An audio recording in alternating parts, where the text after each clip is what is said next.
Creative Fingerprints and Style Tokens, a Web3 solution to the AI art dilemma. One introduction, the moment we're in. We are witnessing a cultural and technological inflection point.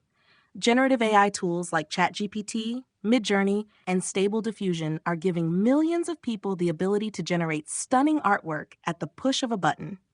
A prompt like Studio Ghibli-style cat riding a cloud can now produce a high-quality image in seconds, something that would have taken a professional illustrator days or even weeks.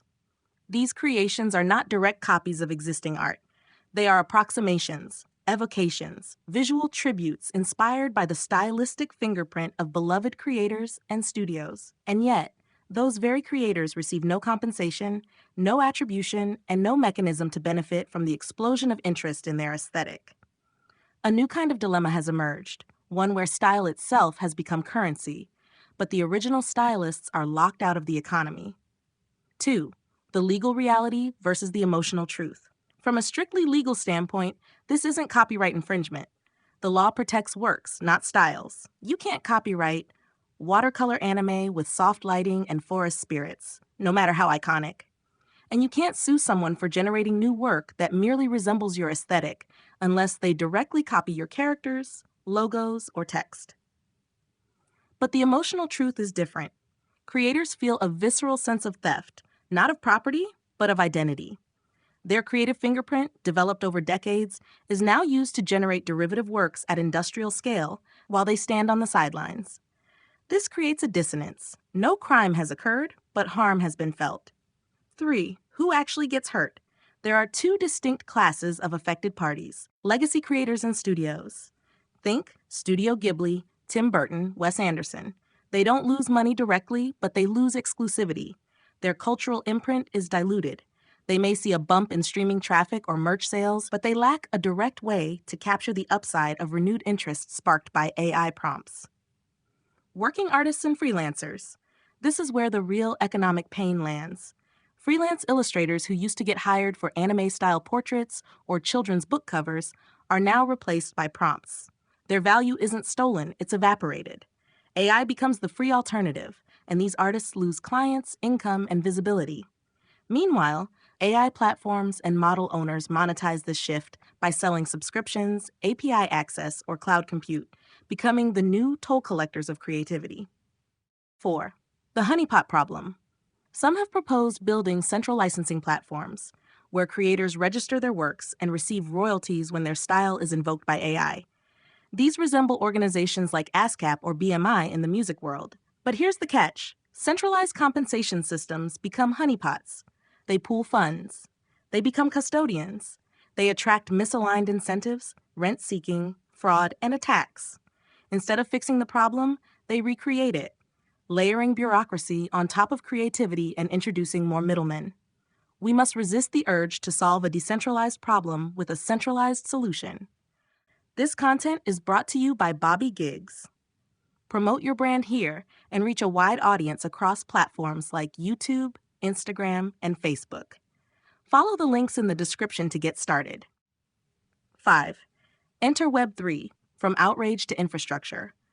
Web3 provides a fundamentally different tool set, not just a way to complain about injustice, but a way to re-architect the flow of value. Web3 flips the script.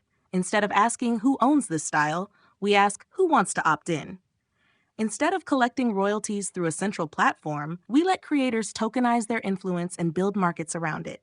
This is the birth of two key ideas: creative fingerprints, the publicly recognizable elements of a creator's work, style, form, aesthetic, which once released into the world become mimetic. Style tokens, blockchain-native assets that allow creators to define, tokenize, and monetize their creative fingerprint on their own terms. No permission, no custodian, no honeypot. 6. The mechanics of a new system. Here's what a peer-to-peer Web3 solution could look like. Step 1. Creators register styles or specific works on-chain. This doesn't mean owning a style universally. It means staking a claim to your own version of it via NFTs or style tokens. Step 2. Smart contracts set usage terms. Free for personal, paid for commercial, subscription-based. Creators choose. Step 3. AI tools, or third-party prompt registries, detect style matches. Prompts using terms like "in the style of creator" trigger optional micropayments. Step 4. Liquidity pools back the tokens. Anyone can buy in: fans, collectors, speculators. When interest spikes, token value rises. Creators benefit from demand without needing royalties or lawsuits. Step 5. All flows are transparent and automatic. No middlemen, just smart contracts and open markets. 7. Ethics, autonomy, and voluntary participation. This model doesn't require coercion or legal mandates. It's opt-in by design. If a creator doesn't want to tokenize their style, they don't have to. But for those who want to participate, the tools are available. It creates a voluntary monetization layer where fans can support creators not through subscriptions or charity, but by buying into their influence, just like investors buy into companies or memes. In this world, attention becomes liquidity, and artists finally have rails to capture it. Number 8. Conclusion. Creativity rewired. AI has broken the scarcity model of creative production. Style can now be replicated, remixed, and mass-produced. That's not going away. But scarcity is not the only basis for value. Identity, trust, and mimetic resonance are just as powerful. Web3 allows us to redefine creative ownership, not as a static right enforced by gatekeepers, but as a dynamic relationship between creators and their communities. No more honeypots, no more waiting for permission, no more lawsuits as the default tool of justice, just better rails. Welcome to the age of style tokens and creative fingerprints, a new creator economy built peer-to-peer from the ground up.